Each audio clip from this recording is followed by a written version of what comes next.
Good morning, students. I am Nila Singh. Today we start the fourth part of real number. Today we start exercise number 2 from real number. And at first before we start the exercise, let's discuss some basic properties, some theorems in the chapter we use. At first I describe composite number. All of you know about composite number, but let's discuss what is composite number, because it is an important term for this chapter.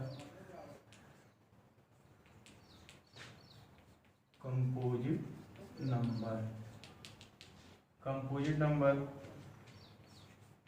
a number having at least two factors. A number having at least two factors. It means ऐसी कोई संख्या जिसके कम से कम दो factor हों, कम से कम दो factor, at least means कम से कम दो फैक्टर हों, उसको क्या बोलेंगे? Composite number. ज्यादा से ज्यादा कितने हो उससे हमें मतलब नहीं है, ज्यादा से ज्यादा कितने भी हो सकते हैं, वो भी कंपोजिट के अंतर्गत ही आएंगे, लेकिन कम से कम क्या होने चाहिए? दो फैक्टर होने चाहिए, इससे कम नहीं हो सकते। आप अगर कहें कि अगर एक सिंगल को ले लें कि वो भी अगर फैक्टर है तो नहीं, उसको हम उसके अंतर्गत नहीं रख सकते। और फैक्टर कैलकुलेट करते समय हमें यह ध्यान रखना है कि जो डिजिट है वो खुद का ही एक फैक्टर है, उसको एक बार काउंट कर लेते हैं, और बाकी अगर कोई एक डिजिट मिलता है तो उसको हम इंक्लूड कर लेते हैं। वन कभी भी एज अ फैक्टर नहीं यूज होता है, because one is a multiplicative identity. What is multiplicative identity? An identity where we multiply with any number we got the same answer. This is called a multiplicative identity. I hope all of you know about what is multiplicative identity. So we never count one as a factor of any number. Understand? The same number is always count, and if we found another number, then surely it is a composite number. तो हम कभी भी one को count नहीं करते हैं। सिर्फ जैसे अगर हम बात करें द स्मॉलेस्ट कंपोजिट नंबर की तो 4। अभी आप कह सकते हो इससे पहले हमको छूट गया क्या क्या? 1, 2 और 3। ये कंपोजिट नंबर्स क्यों हैं? मैंने बताया आपको, जो नंबर है वो पहले से ही खुद का फैक्टर होता है। तो अगर 1 की बात करें तो 1 का एक फैक्टर मिल गया 1। क्या इसके अलावा कोई और फैक्टर इसका मिल सकता है? This is impossible. That's why 1 is not a composite number. And if you talk about number 2, 2 is a factor of 2. This is one factor of 2, and can you find some another factor of 2? Never. Understand? तो 2 का एक factor तो 2 ही हो गया, तो हमको कितने चाहिए? कम से कम 2 चाहिए। तो यहाँ से हमको सिर्फ एक ही मिला, इसीलिए ये भी एक कंपोजिट नंबर नहीं है। If you talk about 3 is a factor of itself, and can you find any other factor of 3? Never. So 3 always also not a composite number. If you talk about 4, at first look at the prime factor of 4. 2 multiply by 2 multiply by 1. So यहाँ पे हमको 4 एक मिल गया factor के रूप में, और 2 एक मिल गया फैक्टर के रूप में। बात समझ में आई?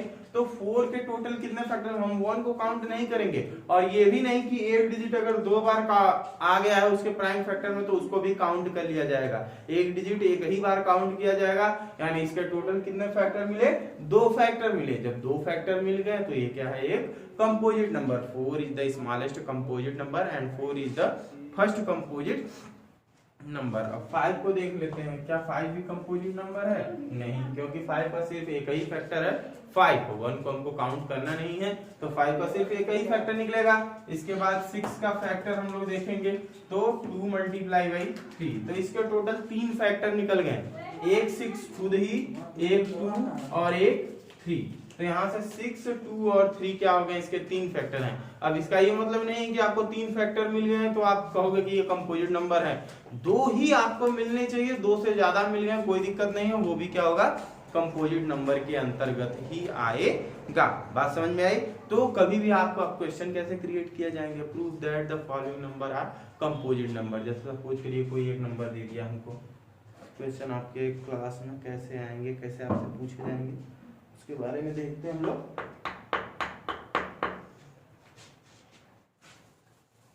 अभी देखिए, जैसे so that each of the following is a composite number,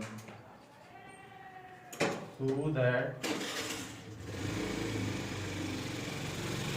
5 multiply by 11 multiply by 13 multiply by plus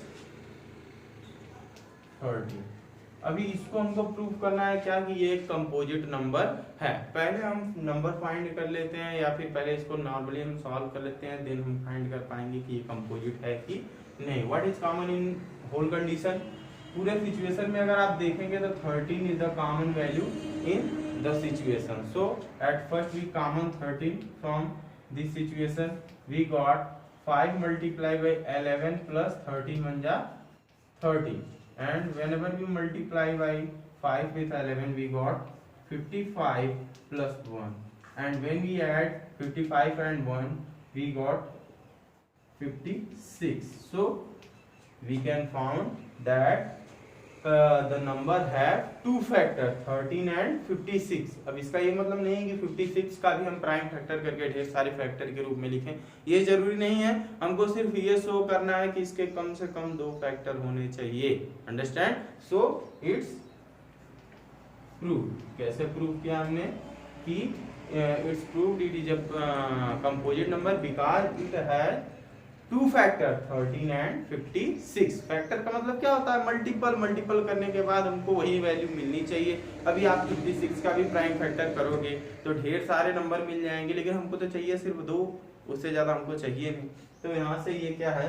एक कंपोजिट नंबर है। ऐसे प्रूव किया जाता है। ऐसे क्वेश्चन आपके एक्सरसाइज में आएंगे तो उसको आसानी से आप सॉल्व कर सकते हो। तो ये तो था पहला टॉपिक, स्टार्टिंग टॉपिक आपकी सेकेंड एक्सरसाइज का। इसके बाद हम दूसरे टॉपिक की बात करते हैं।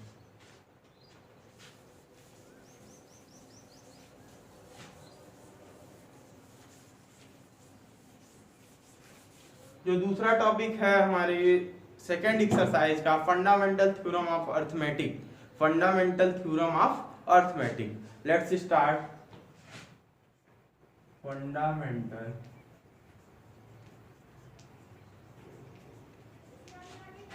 Theorem of arithmetic.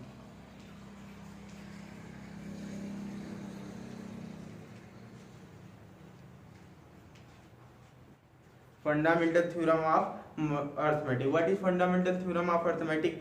Every composite number can be uniquely expressed as a product of its primes. Every composite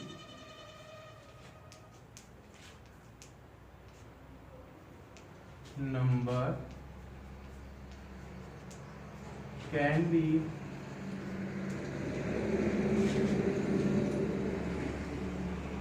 uniquely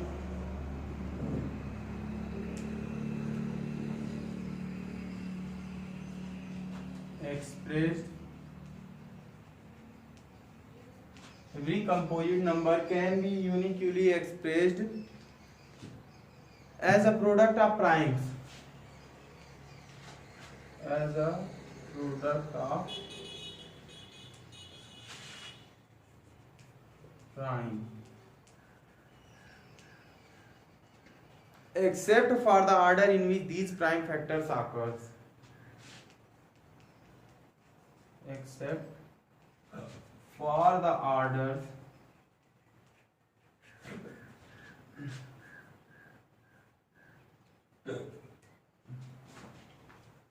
in which these prime factors occurs.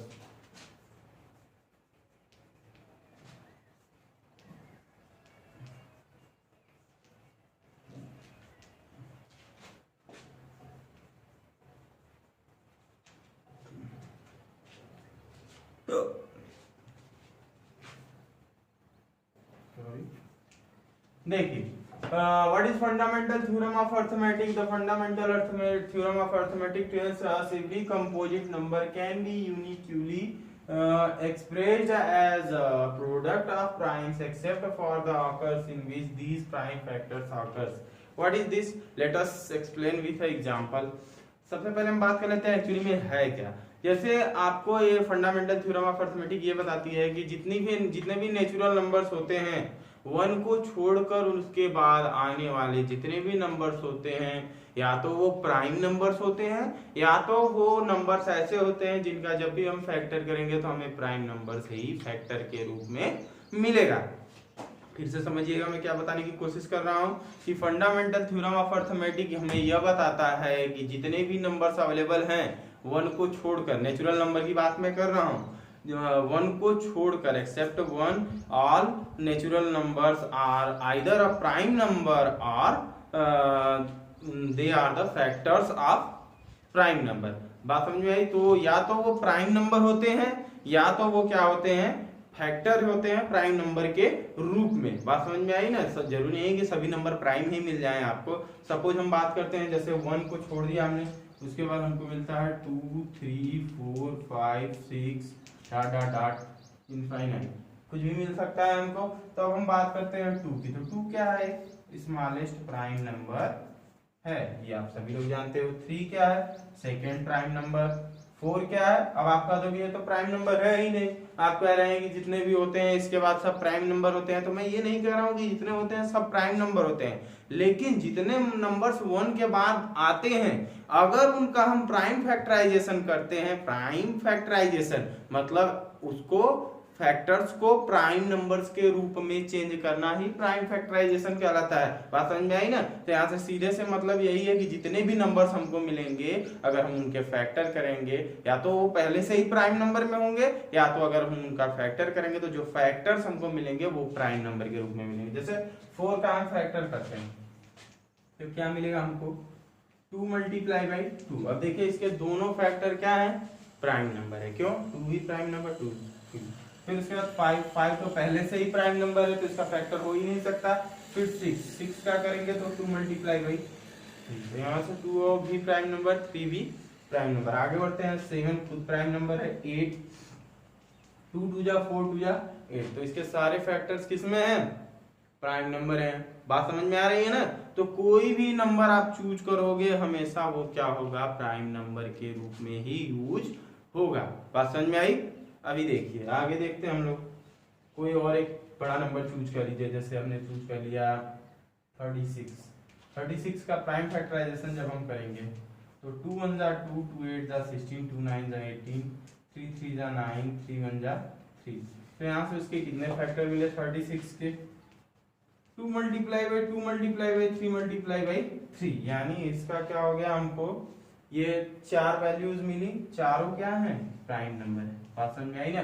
तो यही बताता है हमको फंडामेंटल थ्योरम ऑफ अरिथमेटिक कि 1 को छोड़कर except 1 all numbers are either prime और their factors are prime number. बात समझ में आई ना? या तो वो प्राइम नंबर होते हैं या तो उनके फैक्टर्स क्या होते हैं? प्राइम नंबर होते हैं। और आप बार बार आपको बताया जाता है प्राइम फैक्टराइजेशन करिए, प्राइम फैक्टराइजेशन करिए। प्राइम फैक्टराइजेशन मीन्स सारे फैक्टर प्राइम फॉर्मेट में होते हैं। कई बार ऐसा होता है जैसे आपने अभी 36 का हमने किया तो कोई 9 1 जा 9 ही कर देता, तो ये सही तरीका नहीं होता है प्राइम फैक्टराइजेशन का। आप 9 1 जा 9 करोगे, कई सिचुएशन में ऐसा भी होगा कि आप आंसर भी फाइंड आउट कर लोगे, लेकिन ये तरीका क्या है? गलत है। सारे फैक्टर्स उसके किस में आने चाहिए? प्राइम में ही आने चाहिए। हाँ, बेसिक सिचुएशन में अगर आपको प्रूफ करना है कहीं पे कि प्रूफ करो कि अभी 2 फैक्टर, जैसे पिछला क्वेश्चन हमने लगाया उसमें 2 ही फैक्टर की जरूरत थी, तो जहां जरूरी है वहीं पे आप सारे फैक्टराइजेशन करोगे, अदरवाइज आप जितना यूजफुल है उतना ही कर सकते हो। अभी आगे बढ़ते हैं। हमने 2 टॉपिक क्लियर किया इसमें, पहला कंपोजिट नंबर, दूसरा क्या क्लियर किया? Fundamental theorem of arithmetic. इसका बड़ा यूज होने वाला है आगे चल के, तो इसको अच्छे से समझ लीजिएगा क्या है फंडामेंटल थ्योरम ऑफ अरिथमेटिक। आगे हम अपना नेक्स्ट टॉपिक स्टार्ट करते हैं।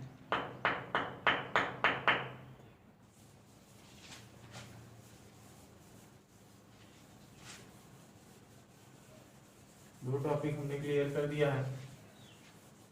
अभी तीसरा टॉपिक इसमें आएगा आपका बेसिक सा टॉपिक है जो आप 6, 7, 8, 9 से पढ़ते चले आ रहे हो, हर जगह पे मिला होगा आपको। बेसिकली फ्रैक्शन पढ़ते हो तो हर जगह ही मिलता है, पहले नॉर्मली 5, 6, 4 से ही स्टार्ट हो जाता है। आई होप 4, 3 से ही LCM and HCF, LCM HCF calculate करने के लिए दिया जाता है।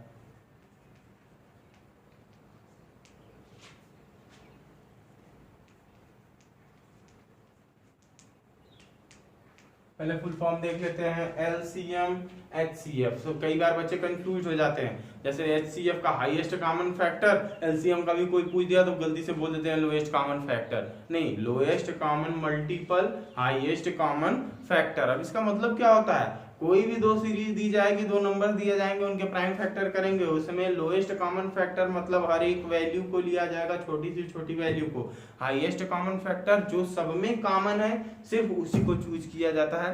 ये तो बेसिक सा फंडा है, आप एचसीएफ एचसीएम कैलकुलेट करते वक्त हमेशा आप देखते रहते हो। फिर उसके बाद अगर हम डीपली थोड़ा सा जाते हैं इसमें तो हमको एक रिलेशनशिप मिलती है, product of two numbers is equal to HCF multiply by LCM. तो हमारा अगला टॉपिक है उसको देखेंगे, वही इंपॉर्टेंट है, वैसे उसी टाइप के क्वेश्चन पूछे जाते हैं और कुछ क्वेश्चन इससे भी रिलेटेड होंगे एचसीएफ और एलसीएम कैलकुलेट करने के लिए। तो एचसीएफ एलसीएम कैलकुलेट करने के लिए आपके पास दो मेथड्स थे, एक लॉन्ग डिवीजन मेथड था एचसीएफ के लिए और एक प्राइम फैक्टराइजेशन मेथड था। तो दोनों में आपको प्राइम फैक्टराइजेशन मेथड काफी इजी लगता है, long division method HCF calculate करने के लिए भी इजी है, लेकिन कई बार ऐसा होता है कि प्रॉब्लम क्रिएट हो जाती है। तो एक होता है ट्री फैक्टर, या तो उसको ट्री फैक्टर बोलिए या फिर प्राइम फैक्टराइजेशन बोलिए, दोनों बात एक ही है। तो चाहे आप ट्री फैक्टर की मदद से उसका फैक्टराइजेशन करिए, चाहे आप प्राइम फैक्टराइजेशन की मदद से करिए, दोनों सिमिलर है। क्वेश्चंस आपके बुक में आएंगे, find the LCM and HCF by using prime factorization method. तो इसका ये मतलब नहीं है कि आप सिर्फ प्राइम फैक्टराइजेशन से ही करो, ट्री फैक्टर मेथड से भी आप कर सकते हो। तो देखते हैं, जैसे कोई एक क्वेश्चन ले लेते हैं हम आपकी बुक से, find the HCF and LCM of 612 and 1314 using prime factorization method. Question लिख लेते हैं हम लोग, एलसीएम एचसीएफ आपको पता ही होगा। Find the LCM and HCF of 612 and 1314 using या by using prime factorization, by using prime factorization method। अभी देखते हैं हम लोग, शुरू करते हैं। पहले आप प्राइम फैक्टराइजेशन से लगा चुके हो, तो एक बार मैं ट्री फैक्टर से बताता हूँ कि ट्री फैक्टर से कैसे करते हैं। बारी बारी से एक एक नंबर चूज कर लीजिए। सबसे पहले हम लोग लेते हैं 612, हमने लिया क्या 612। अभी हमको दिख रहा है कि ये 2 से क्या है, डिविजिबल है, तो इसको सबसे पहले हम लोग क्या करेंगे 2 से। जब हम इसको 2 से डिवाइड करेंगे तो हमको क्या मिलेगा, 2 3 जा 6। तो उसके लिए नेक्स्ट बॉक्स बना लेंगे और यहाँ पे लिखेंगे 2 3 जा 6, 2 6 जा 12। कई बार लोग यहाँ पे 36 लिख देते हैं, लेकिन ये बहुत बड़ी कंफ्यूजन होती है, आप लोग यहीं से क्वेश्चन पूरा रॉन्ग कर देते हो। अभी देखिए, समझिए हम क्यों यहाँ पे 0 लगाते हैं। हमने यहाँ क्या किया, 2 3 जा 6, यहाँ सिंगल डिजिट था, डायरेक्ट कर दिया। फिर यहाँ पे हमको अगर 1 से ही डिविजिबल हो जाता तो यहाँ पे हम कोई डिजिट लिख देते हैं, लेकिन हमने यहाँ पे कितना डिजिट लिया है, 2 डिजिट लिया है। तो डिवाइड हमारा ये बताता है कि जब भी हम एक डिजिट एक्स्ट्रा लेते हैं तो क्या लगाते हैं, 0 लगाते हैं। तो इन दोनों के बीच में क्या मिलेगा आपको, 0 मिलेगा। ये बातें ध्यान रखिए, ये माइनर मिस्टेक्स हैं और आप लोग हमेशा इसको करते रहते हो। बात समझ आई। अभी आगे बढ़ते हैं हम लोग, 306। फिर 6 क्या है, इवन नंबर है। जब इवन नंबर है तो ये भी 2 से डिविजिबल होगा, तो फिर इसका फैक्टर करिए एक बार। जब 2 से करेंगे हमको क्या मिलेगा, 2 1 जा 2, इसका 1 यहाँ पे गया, 10 हो गया, 2 5 जा 10, 2 3 जा 6, क्या मिला हमको 153।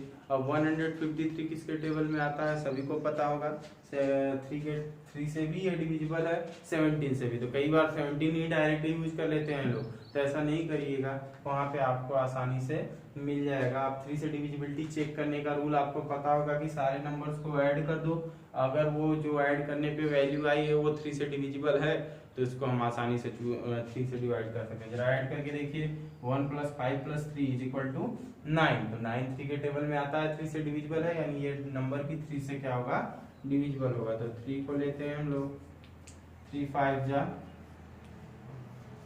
15, फिर उसके बाद 3 1 जा 3। अब यहाँ पर भी बोलेंगे आप लोग कि यहाँ पे आपने 2 नंबर लिया तो 0 क्यों नहीं बढ़ाया।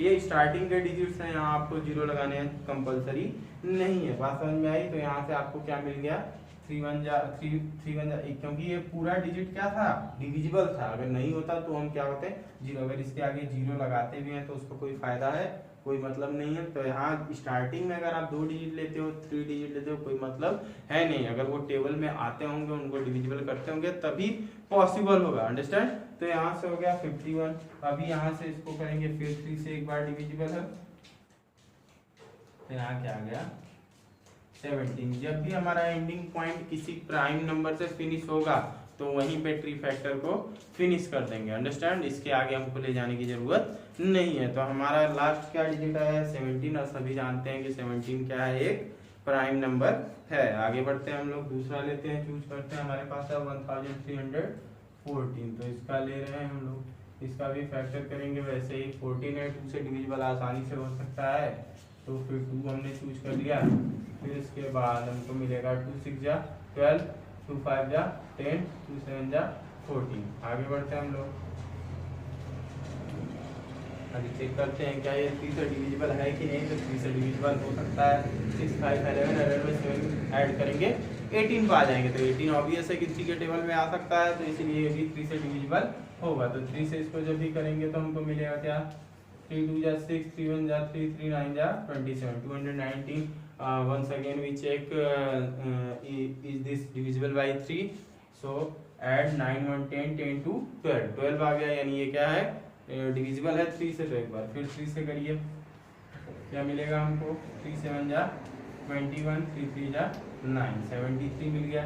तो क्या 73 किसी टेबल में आ सकता है, is this possible, no.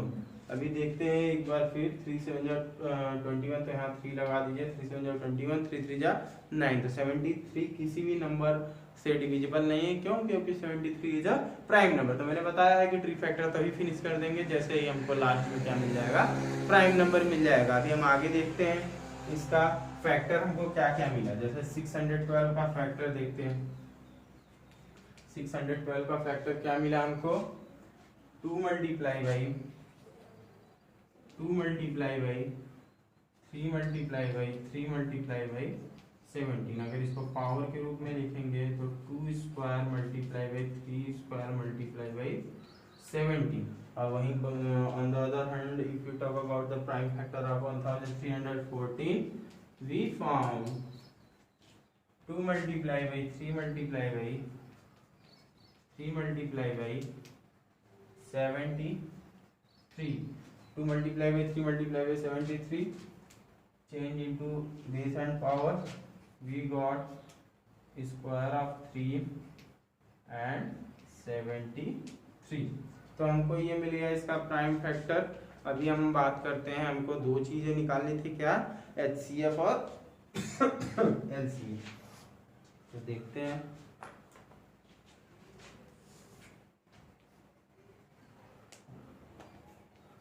HCF of 2 numbers थे हमारे, कौन कौन से, 612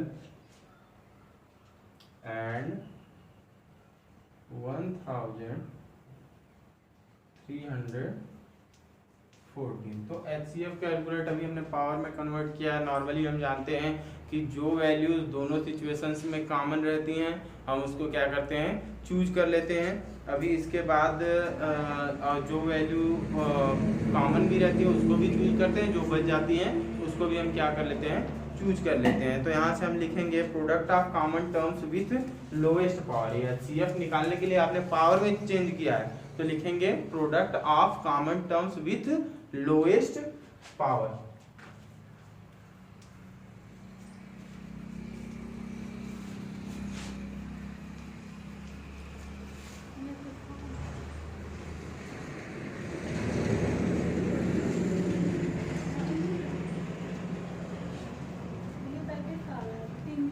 product of common terms with lowest power क्या है देखते हैं हम लोग।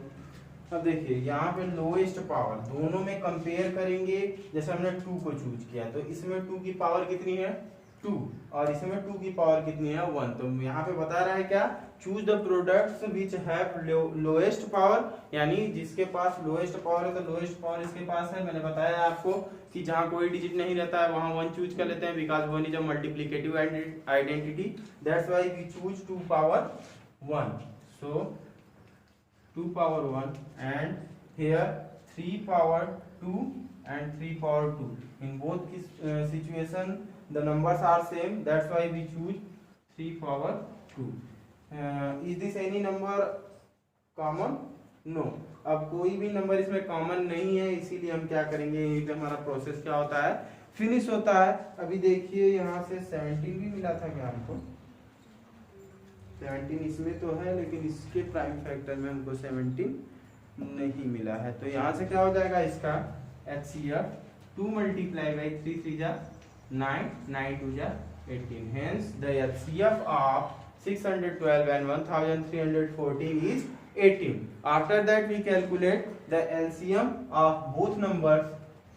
For calculating the LCM, I erase something.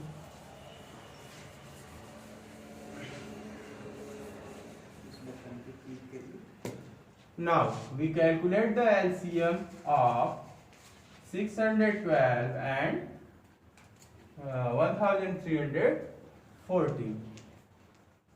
LCM is just opposite to the HCF because in HCF we choose the product of common terms with lowest term. In LCM on the other hand we choose the product of common terms with highest power.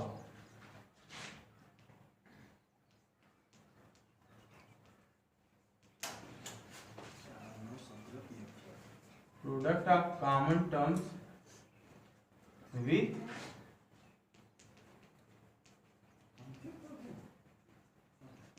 Highest power. अब देखिए अब इसमें हम क्या कर रहे थे कि दोनों में जो कॉमन टर्म्स थे उसमें से जिसकी पावर सबसे कम थी उसको हम क्या कर रहे थे, चूज कर रहे थे। इसमें जो लोएस्ट हाईएस्ट पावर होगी क्या करेंगे, हम उसको चूज करेंगे। Product of prime factors with highest power. अब देखिए यहाँ से चूज कर लिया हमने, इसमें इन दोनों में 2 है, 2 स्क्वायर है, तो इसमें किसको चूज करेंगे हम लोग, 2 स्क्वायर को। फिर इसमें 3 स्क्वायर दोनों सेम है, तो इसका ये मतलब नहीं कि इसको छोड़ देंगे, इसको भी ले लेंगे। इक्वल होने की सिचुएशन में वही सेम वैल्यू वहां पे आ जाएगी, ऐसा नहीं कि उसको छोड़ दिया जाएगा। फिर उसके बाद अब आप बोलेंगे कि इसमें तो कोई पावर ही नहीं है, इसमें 17 है, इसमें 73 है, कॉमन टर्म ही नहीं है, तो क्या हम इसको लिखेंगे? यस, इसको लिखेंगे। बात समझ में आई ना? क्योंकि एलसीएम में कोई भी वैल्यू छोड़ी नहीं जाती है, जो कॉमन है उसको भी लिखा जाता है और जो कॉमन नहीं है उसको भी क्या करते हैं हम लोग, लिखते हैं। तब देखिए आगे यहाँ से क्या हो जाएगा, 17 मल्टीप्लाई बाई 73। अभी जब इसका हम मल्टीप्लाई करेंगे तो 2 2 जा 4, 3 3 जा 9 मल्टीप्लाई बाई 17 मल्टीप्लाई बाई 73, और इसका ओवरऑल जब आप मल्टीप्लाई करेंगे तो आप पाएंगे 44,676। तो यहाँ से एलसीएम आपको क्या मिल गया, 44,676, और एचसीएफ क्या मिल गया, 18। तो this is the process to calculate the HCF and LCM both in same situation. एक ही सिचुएशन में एक ही प्राइम फैक्टर के साथ अगर आपको लगाना, और यही काम आप प्राइम फैक्टराइजेशन मेथड से भी कर सकते हो। जरूरी नहीं आप प्री फैक्टर मेथड ही यूज करो, ये थोड़ा सा नया था इसलिए मैंने बता दिया। नया क्या है, आप ये 7, 8, 9 में भी प्रीवियस क्लास में पढ़ते आ रहे हो तो इसलिए आपको बताया जा रहा है, लेकिन ये इंपॉर्टेंट है, इसको अच्छे से समझ लीजिएगा। आपको यहाँ पे प्राइम फैक्टर निकालना आसानी से मिल जाएगा क्योंकि इसमें थोड़ा सा इजी हो जाता है। उसमें भी होता है, उसमें कॉम्बिनेशन के साथ कैलकुलेट करते हो, दोनों में same situation same prime factors ही मिलेंगे, कॉमन करने के बाद वही प्रोसेस करना है। तो दोनों में से जो प्रोसीजर आपको अच्छा लगे उसको आप क्या कर सकते हो, अपना सकते हो। आगे देखते हैं हम लोग। हमने HCF और LCM निकालना सीखा प्राइम फैक्टराइजेशन मेथड से। अब हम रिलेशनशिप पढ़ेंगे कि किसी दो नंबर और HCF और LCM में रिलेशनशिप क्या होता है। आप लोग पढ़ चुके हैं, फिर भी एक बार देख लीजिए, ये आपको आई होप अच्छे समझ में आया होगा।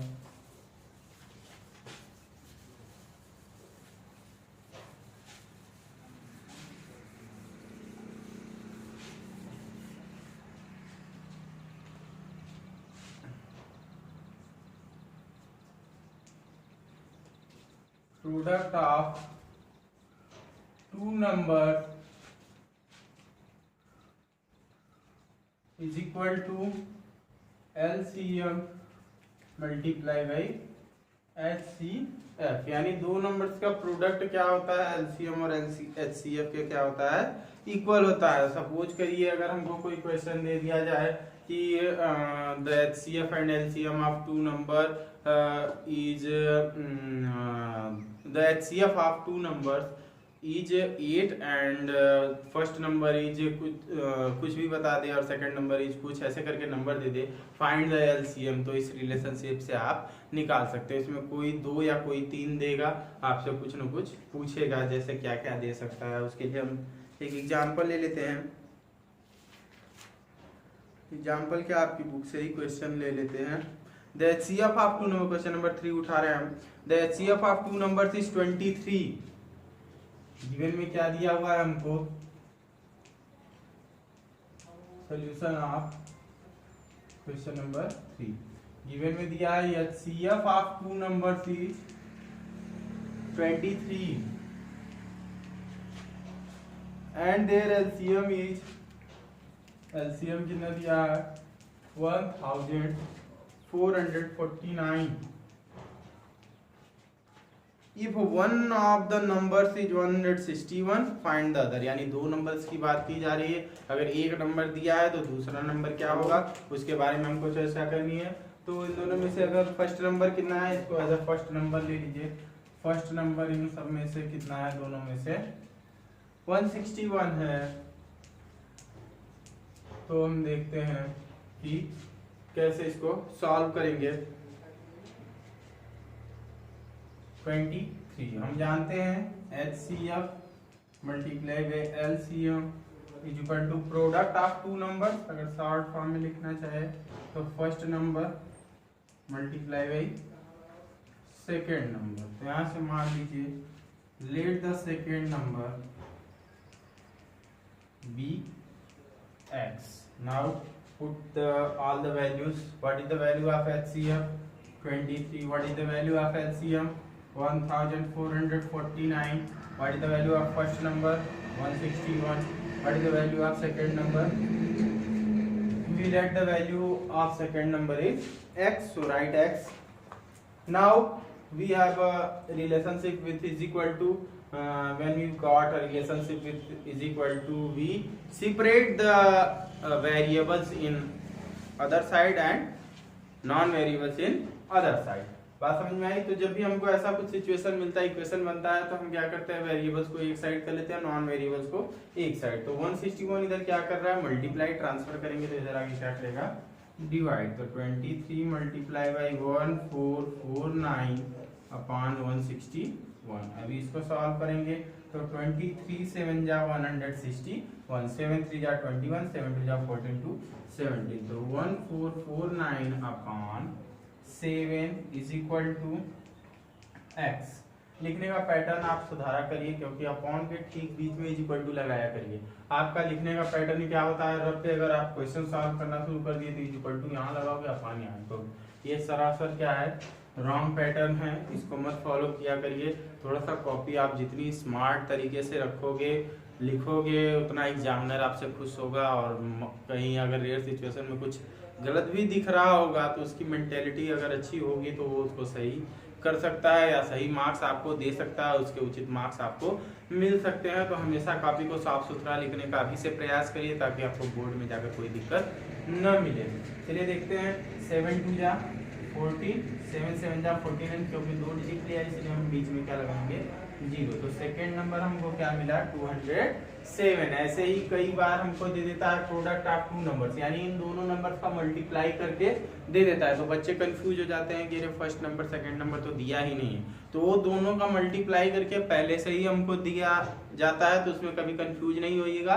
और एलसीएम चाहे एचसीएफ दे करके दोनों में से कोई एक पूछ सकता है। तो या तो 3 वैल्यू देकर एक पूछेगा या तो 2 वैल्यू दे करके या तो एलसीएम या तो एचसीएफ पूछेगा। आई होप आप सभी को समझ में आया होगा अच्छे से।